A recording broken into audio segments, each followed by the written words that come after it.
It's going to be my youngest crowd. Because normally I give this presentation in, can you hear me? Can you hear me? Can they hear me here? I believe that they can hear you. Ask them if they can. Hopefully I'm not in the way. And then we'll start. I'm not sure what time it is, but I don't like to keep people late. If I promise you, oh, it's 5:30 right on the dot. Okay. And if somebody comes in, that's fine. This program was created about 5 or 6 years ago for rural communities because they're bleeding people, okay? And it's really tough, and I wanted to find ways that these communities some strategies these communities could use to attract young adults back into the community.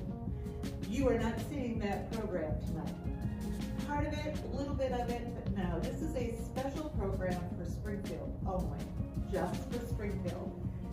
And I'm going to talk about attracting and retaining young talent rather than young adults, because in rural communities are different. Although Springfield is just now 115,000 people, I think. Yeah, I think it almost dropped to 114,000. So you're not on the way up, and I will talk about the stats and the data that I have. But generally, when I give a program, half of the people are over 70. Okay, because all of their county boards, all of their city councils, and maybe even some of your county boards and city councils kind of look like that too. But I noticed they're not showing up tonight. And I know that a lot of them sort of dropped out of the picture over the lockdown, and I know here in Springfield, a lot of older people that own businesses, and I say older very affectionately because I am over 65 myself, okay? But I see that a lot of people my age are really ignoring these young people. They don't see this as a problem until they try to start hiring CNAs and young doctors and lawyers and dentists and even, in manufacturing, tool makers. I was talking to a company that was talking about how, oh, I forgot this toolmaker we had said he had 3 years till he retired. Well, now he's retired, and guess what? We can't find another toolmaker with his experience to replace him. So what I'm trying to do is show this older generation that they need to start preparing. But unless they have some older generations online, we don't have any in the room. I mean, all of you are either millennials or Gen Xers or Gen Zers. Let's go, Gen Z, any of them? What's that? I think it's 18 to 25. 18 to 25, oh, I'm so glad you're here.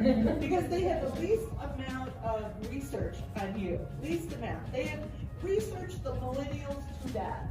And then do we have any Gen Xers? What's that? That is the 44 and a 1964 to 1980.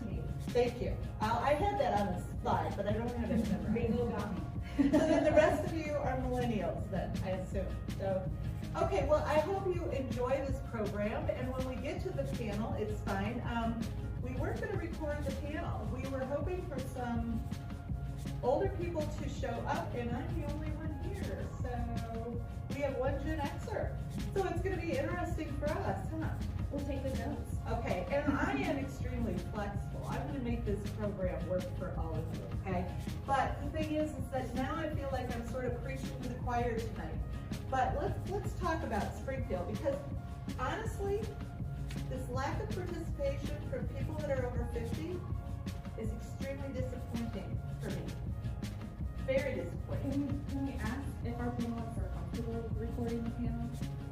Yep. Questions and answers? Because they're not here to see it, so we can just continue to record and be okay with that? Okay. And I may, for the people that are on Zoom and for the recording, I may see if I have my Java, Okay. or Java, whatever they call it, and we could set that up after I'm done, and we could still record. We may have to look it up to yours, but then they can just turn around, and when they speak, we should be able to hear them. Yeah. Okay. I like that because, I kind of get this feeling. I've been in Springfield twice. Once I was here 2004, 5, and 6, and I got my master's in political studies. Everybody else was having a midlife crisis, including my ex-husband. And I decided I was going to create my own. So I quit my job as a vice president of commercial lending for a bank. I've done it for 2 decades. Moved to Springfield and went back to UIS and got my master's in political studies. And after that, I was a small business development center director in Rockford. I had my own business called New Urban Futures in Rockford. And now I work for the University of Illinois as an extension specialist in community and economic development. And Terry Miller is the director of the University of Illinois Extension office here in Sangamon County. And she also covers Logan and Morgan. Menard, okay. Menard, but I really appreciate her being here. And she's going to be our monitor. She's going to be asking you the questions. And if we don't have anyone over 50 to show up, I might be the one that bounces some things back and forth and asks you some specific questions, okay?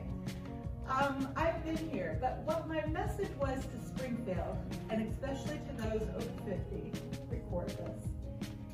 I lived here in 2004, 5, and 6, and I loved it, because that was the jazz time. There was jazz every night, every afternoon. You wanted jazz, you could find it in Springfield. And I love that, because I love jazz. But if I was going to do something downtown Springfield, I would not ask me. Now, there are a lot of people over 65, 64 in this town right now. A lot of them. In fact, you're increasing there, but you've lost working age adults between 20 and 54. You lost them even when you were gaining population between 2000 and 2010. Okay?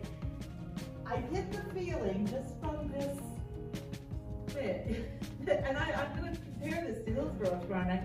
We've got a standing room only crowd tomorrow night in Hillsborough.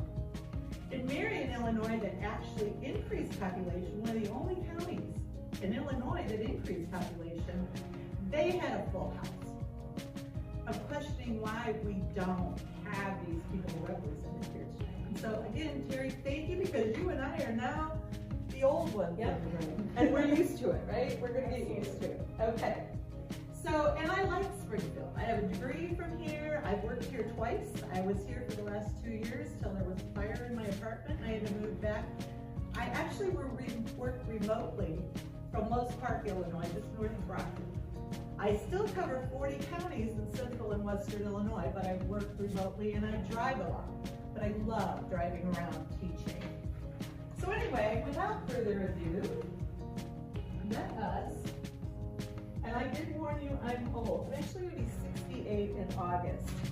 And it's just really starting to sink in now. I've been pretty lucky with my health, you know, so, but it's just starting to sink in that, wow, you're like really old. So anyway, so here we were, the working age adults for this program, just not to confuse anyone, are 20 to 54. Can you see that? Do we need to pivot a little bit more? Okay. Young adults, 20 to 44, which most of you are, okay? Millennials are 26 to 41. Gen Zers, they're now 25. The Gen Xers, 1965 to 1980. We all know our own, don't we? The Boomers, 1946 to 1964. And the Silent Generation before 1945. And the Silent Generation, the ones that are over 75 right now, make up the bulk of county boards. Now, I don't know, what about Sangamon County? Are they a younger group, or are they just about as old as the other counties? They're younger than the Silent Generation, but they're definitely, I would say, heavily towards the older end. Okay, okay. And then what it is that as they leave, though, what we're not doing is we're not focusing on all of you. We have leadership training and getting you involved in community. And that is the key. With all the research I've read, and I did a lot more reading and research, I've done surveys, I've done focus groups. With everything that I've done, the number one thing that gets young people to stay in a community is when they feel they're involved, when they feel they matter, when they feel that they're part of a community, and they buy into it and it's theirs.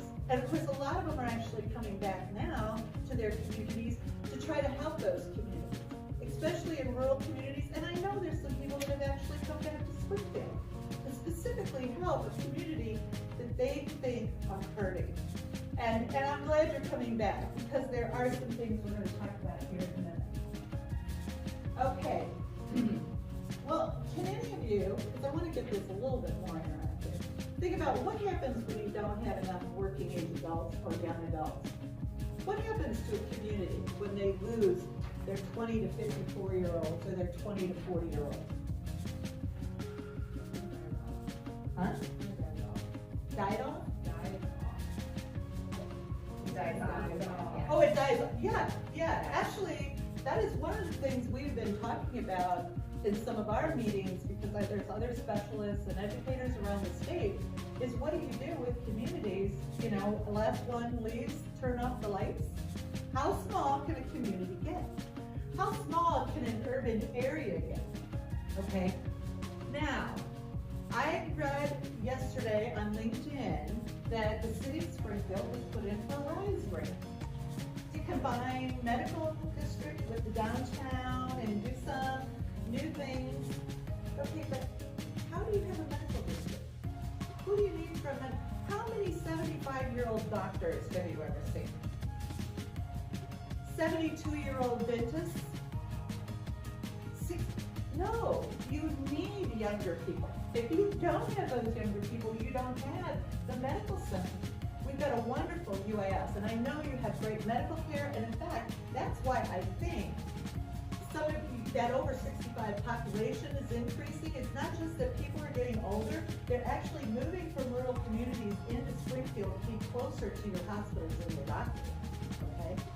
But if you don't have a community that is inviting, opening, and welcome to these young people, you're not going to have those young talent. You're not going to have those young professionals here to do that. People over 65 do not understand the millennial generation or the Gen Z. And don't feel bad, because my grandparents didn't understand us when I was 18 and 19 and 20 years old either. Okay, I mean, I was protesting and, you know, I mean, I protested just about everything in the early 70s, you know? And I was one of the few people that remembered what the 60s were like, but that was only because I didn't do drugs, because everybody I knew did, and somebody had to drive them home. I was the codependent, if anybody's familiar with that term. So, you know, the thing is generational differences is not unusual. But what I'm trying to appeal to the city, and I'm going to appeal to the city of Springfield. If anyone from the city or UIS can listen, hello, welcome. Gen Zer, millennial, Gen X. Oh, you're millennial, right? Gen X. Okay, Gen X. Okay, so we have two Gen X. You are now officially the oldest people in the room except me. Okay, I will always be the oldest. So anyway, there's all sorts of things. Schools. Now I noticed when I did the data analysis that the schools have not dropped that much in Springfield, but you've lost 5% of your students between 5 and 19 in the county of Saginaw. So this is not unlike a rural community or a rural county. You are losing people. In fact, we'll get to it in a minute, but I think you lost, between 2010 and 2020, you lost 8.5% of your working age adults in Springfield. Now you only lost 1% of your overall population, but you lost 8.5%. You can't do that for very long before